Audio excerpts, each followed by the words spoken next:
Series अपने नाम कर चुकी है। तीसरा टेस्ट सुबह 9:30 बजे से शुरू होगा। सीरीज में 2-0 से आगे है न्यूजीलैंड की टीम।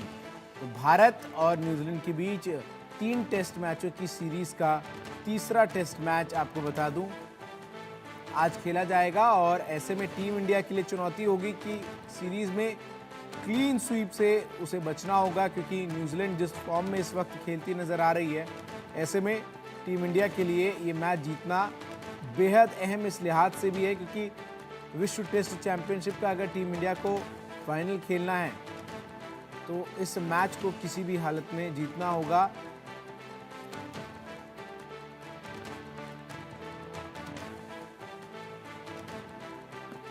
मनोज जोशी हमारे सहयोगी, हमारे स्पोर्ट्स एडिटर तमाम अपडेट्स के साथ हमारे साथ जुड़ रहे हैं।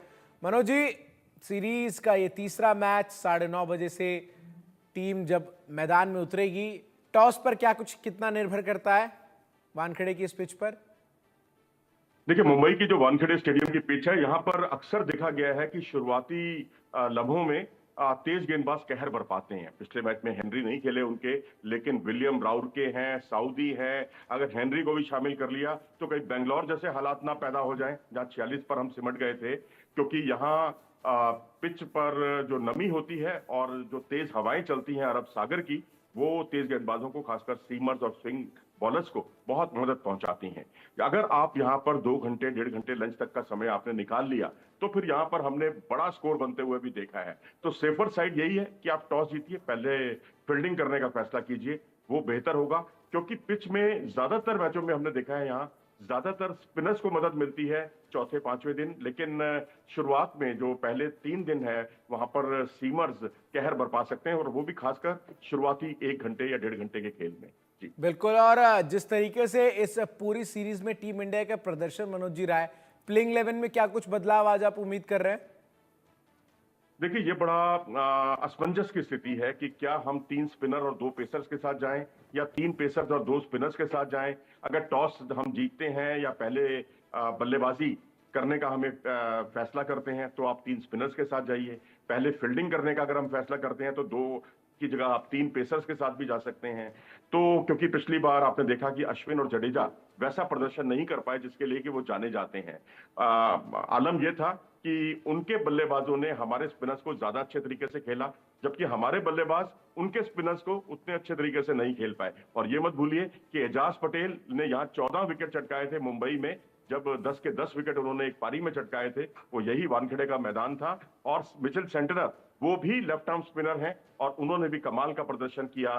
पिछले ही मैच में निर्णायक रहे थे वो अपनी टीम के लिए। तो यहाँ पर ऐसे में ये देखना बहुत दिलचस्प होगा कि हमारे बल्लेबाज क्या रिवर्स स्वीप की जो कला है उनके सामने दिखा पाते हैं या नहीं। क्योंकि रिवर्स स्वीप जब आप लगाते हैं तो आपको अगेंस्ट दैट स्पिन जाके नहीं खेलना होता, लेकिन हमारे जो बल्लेबाज हैं अन्य टीमों के बल्लेबाजों की तुलना में रिवर्स स्वीप बहुत कम खेलते हैं। इसके अलावा जिस तरीके से इस पूरी सीरीज में टीम इंडिया की बैटिंग एक बड़ी चिंता की वजह रही मनोज जी, हमने देखा तमाम जो हैवीवेट नाम है वो अपने नाम के अनुरूप प्रदर्शन नहीं कर पाए। ऐसे में विश्व टेस्ट चैंपियनशिप के लिहाज से आज का ये मुकाबला कितना अहम है? देखिए, बहुत इंपॉर्टेंट है। बल्लेबाजों का चलना तो बहुत ही जरूरी है, क्योंकि अगर आप विराट को देखें 8 पारियां, रोहित शर्मा की 8 पारियां, विराट कोहली की 10 पारियां खराब गई हैं, उसमें सिर्फ एक हाफ सेंचुरी है दोनों की। जो कैलिबर है इनका, उस हिसाब से रोहित शर्मा तो ज्यादातर मैचों में दहाई की संख्या तक भी नहीं पहुंच पा रहे हैं। शुरुआती जो इनवर्ट मूवमेंट होती है, अंदर की तरफ जो गेंद आती है, उसमें रोहित शर्मा फंस रहे हैं। विराट कोहली लापरवाही वाले शॉट खेलते हुए कई बार आउट हुए हैं। और जिस तरह से एक लो फुल टॉस गेंद पर पिछले मैच में उन्होंने अक्रॉस खेलने चले गए थे, वो उनके लिए आत्मघाती साबित हुआ। इसके अलावा अगर आप देखेंगे, विराट कोहली अक्सर गेंद को मिडल नहीं कर पा रहे हैं और एजेस लग रहे हैं। और पिछली 12 पारियों में 6 बार तो उनके एजेस लगे हैं, जिससे या तो गेंद विकेट कीपर के हाथ गई है या स्लिप के फील्डर्स के हाथ में गई है। तो मेरे ख्याल से इन 2 बल्लेबाजों का चलना बहुत जरूरी है। बाकी यशस्वी अपने काम को बखूबी अंजाम दे रहे हैं और सरफराज और शुभमन गिल से भी काफी उम्मीदें हैं।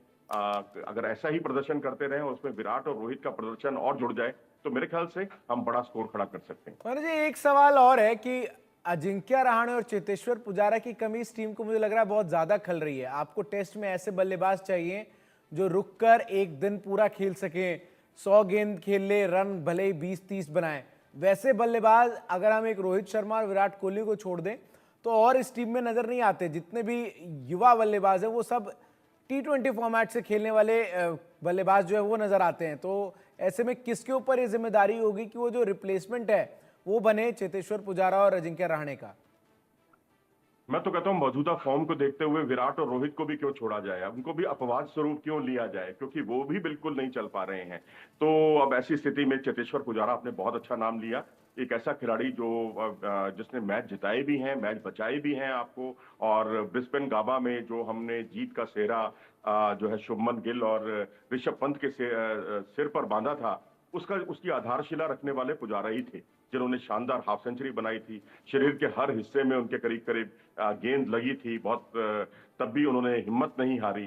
तो मुझे लगता है जो कुशल डिफेंस चाहिए ना, वो आज की जो पीढ़ी है या आज की जो मौजूदा प्लेइंग 11 है हमारी, उसको चेतेश्वर पुजारा से सीखना चाहिए, उनके वीडियोस देखने चाहिए कि कैसे डिफेंड किया जाता है। यहाँ तो 2 मौकों पर Rohit Sharma forward defensive shot खेलते हुए एजेस के शिकार हो गए और उस पर भी वो आउट हो गए, अपना विकेट नहीं बचा पाए। जब आप गेंद को रोकते हुए अपने आप विकेट नहीं बचा पा रहे हैं और आप विशुद्ध रूप से बल्लेबाज की हैसियत से खेल रहे हैं, तो फिर तो सवाल तो उठेंगे ही ना आप पर।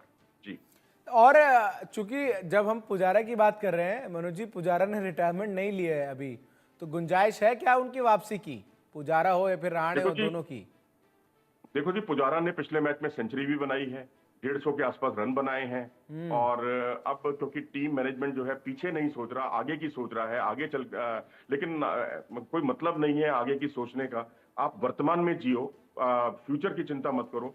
पड़ोसी मुल्क पाकिस्तान का उदाहरण आपके सामने है, जो लगातार 3 साल से अपने कंट्री में एक भी मैच नहीं जीत पाया था, उसने सीरीज जीत ली उस इंग्लैंड से जिससे वो क्लीन स्वीप का शिकार हुआ था पिछली बार। इस बार उसने इंग्लैंड को अपने जमीन पर बहुत अच्छे तरीके से हराया, क्योंकि उसने कई क्रांतिकारी कदम उठाए, बड़े कदम उठाए।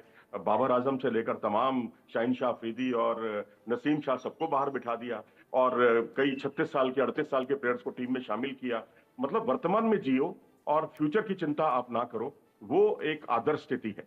वो आदर्श स्थिति तो है, लेकिन एक और अहम सवाल है, जिस तरीके से ये पूरी सीरीज टीम इंडिया खेली है, बॉलिंग के लिहाज से अगर हम बात करें, स्पिनर्स जिनसे उम्मीद रहती है कि वो भारत की पिचों पर ऐसी गेंदबाजी करे कि जो टीम है सामने वाली वो धराशायी हो जाए, वैसा हुआ नहीं स्पिनर्स के साथ भी, चाहे वो अश्विन हो, जडेजा हो या फिर और भी स्पिनर्स। एक वॉशिंगटन सुंदर, अब बात ले लीजिए अगर आप पिछले मामले में तो मुकाबले में।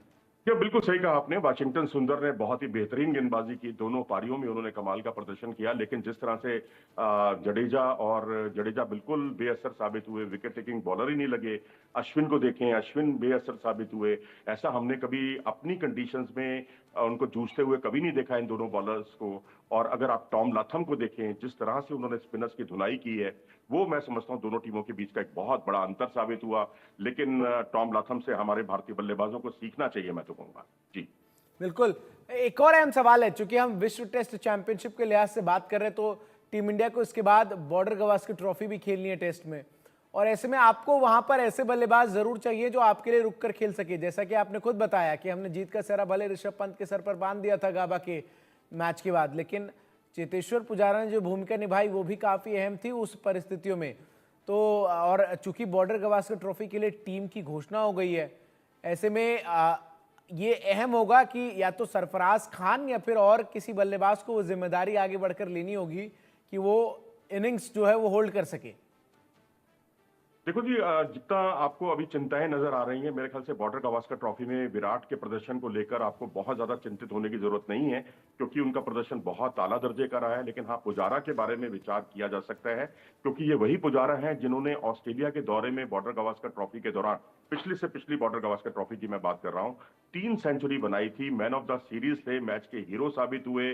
उनका कुशल डिफेंस जो है मैं समझता हूँ रोल मॉडल की तरह काम कर रहा है भारतीय टीम के लिए। तो आप विचार कर सकते हैं। रहाणे के लिए तो मैं नहीं कहूंगा, लेकिन यही है कि अब क्योंकि केएल राहुल भी नहीं चल पा रहे हैं, सरफराज जो है विदेशी पिचों पर खेलने का उनको कोई तजुर्बा नहीं है। तो मेरे ख्याल से आप वर्तमान में अगर आप देखें, फ्यूचर की चिंता अभी ना करें। अभी तो चिंता सिर्फ ये करें कि हमारी किसी तरीके से हम बॉर्डर गावस्कर ट्रॉफी के फाइनल में पहुंच जाएं, क्योंकि 4 मैच अभी जीतने हैं हमें। यहां कहीं हम हार गए, क्लीन स्वीप के शिकार हो गए, तो पुलिंदा बंधना करीब करीब तय है, फिर हम दूसरी टीमों का मुंह ताकते रह जाएंगे। और आप ये मत भूलिए कि साउथ अफ्रीका बहुत तेजी से आगे बढ़ रहा है, उसने बांग्लादेश को बांग्लादेश में हराया है, वो भी एक दावेदार के तौर पर उभर कर सामने आया है। श्रीलंका भी अभी अपनी कंट्रीज में वो भी बहुत खतरनाक है। तो अभी श्रीलंका और साउथ अफ्रीका और न्यूजीलैंड बहुत तेजी से आगे बढ़ रहे हैं। ऐसी स्थिति में भारत जो है, अब ऑस्ट्रेलिया पहले बहुत ऊपर था, अब अंतर बहुत ज्यादा था ऑस्ट्रेलिया से, अब अंतर बहुत कम रह गया है। तो मैं समझता हूं कि अब अगर आप अब चिंता नहीं करेंगे तो फिर कहीं देर ना हो जाए। पुजारा को आप लाइए, कम से कम एक खिलाड़ी को तो आपको लाना ही होगा। और रहने, क्योंकि स्ट्रोक प्लेयर भी हैं, पुजारा भी स्ट्रोक प्लेयर हैं, जरूरत पड़ने पर वो तेज मतलब गेंद को मिडल करना जानते हैं। तो इस वक्त जब आपसे गेंद मिडल ही नहीं हो पा रही है, वो भी विराट और रोहित जैसे बल्लेबाजों से, तो ऐसी स्थिति में मैं समझता हूं विचार करना चाहिए, गंभीरता से विचार करना चाहिए। गंभीरता से विचार करना चाहिए। अगर टीम इंडिया टॉस जीतती है, फैसला क्या होना चाहिए मनोज जी? गेंदबाजी करे मेरे रोहित ख्याल से शर्मा? पहले आप फील्डिंग मेरे ख्याल से आप पहले फील्डिंग कीजिए, क्योंकि बैटिंग तो आप तब कीजिए जब आपकी बल्लेबाजी 2 घंटे शुरू के निकाल ले। क्योंकि हम बेंगलोर में हम एक्सपोज हो चुके हैं, सीम फ्रेंडली पिच थी, हम एक्सपोज हो गए और हम 46 पर हमारा पुलिंदा बन गया। यही पुलिंदा बंधना हमारा बांग्लादेश के खिलाफ भी करीब करीब तय था। वो तो अश्विन और जडेजा ने बचा लिया हमें, नहीं तो वहां भी हम 100 रन के अंदर आउट हो रहे थे बांग्लादेश के अगेंस्ट। तो अब ऐसी स्थिति में सेफर साइड यही है कि आप पहले फील्डिंग कर लीजिए, तो बेहतर रहेगा। क्योंकि उनके जो सीमर्स हैं, विलियम राउर के, जिस तरह की गेंदबाजी करते हैं, अनप्लेबल गेंदें होती हैं उनकी, और इंडियन सब कॉन्टिनेंट में उनको काफी कामयाबी भी मिली है। बेशक ये श्रीलंका में हार के आए हैं न्यूजीलैंड, लेकिन राउरके ने बहुत प्रभावित किया है। सऊदी ज्यादा विकेट नहीं चटका रहे हैं, लेकिन जो ट्रम्प कार्ड है भारत का, उसको वो उखाड़ देते हैं। और उसके बाद तीसरे हेनरी हैं, उनकी कभी भी वापसी हो सकती है। वो हमेशा से ही भारत के लिए एक अबूझ पहेली साबित हुए हैं। विलियमसन वापसी कर रहे हैं क्या इस मैच पे मनोज जी?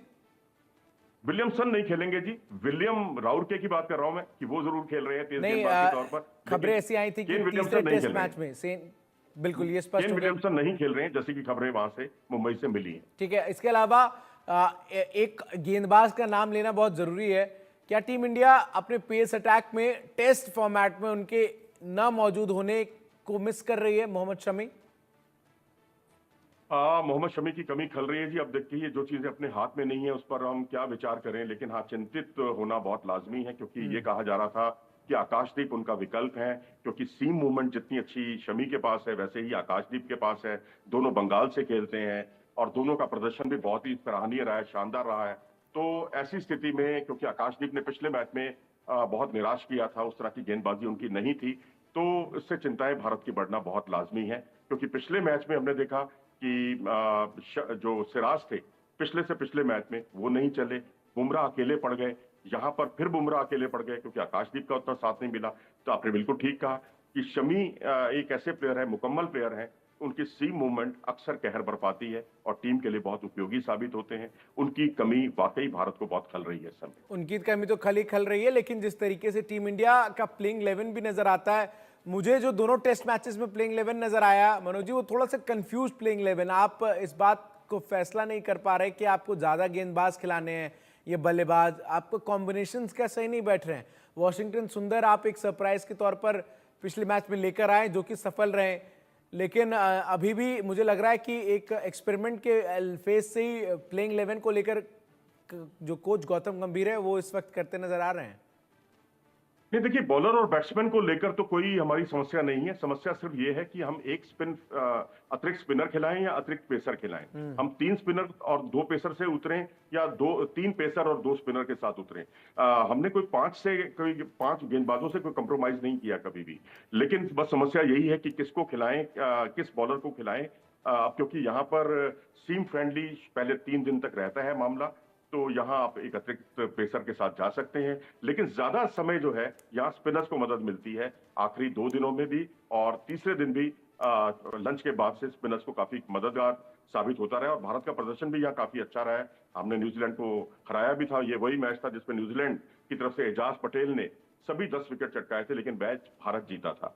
तो भारत का एक लकी ग्राउंड कह लीजिए, यहीं पर ही हमने 2011 का वर्ल्ड कप जीता था। बिल्कुल, वानखेड़े से तो टीम इंडिया का बहुत पुराना रिश्ता है। वर्ल्ड कप हमने जीता है, कई बड़े मैचेस वहां जीते और स्कोर्स भी भारत के बल्लेबाजों ने बड़े लंबे लंबे छक्के जो है वो स्टेडियम में मारकर बनाए हैं। बहुत बहुत शुक्रिया मनोज जी आपका हमारे साथ जुड़कर तमाम जानकारी दर्शकों तक पहुंचाने के लिए। यहाँ रुक रहे हैं एक छोटे से ब्रेक के लिए, खबरों का सिलसिला लगातार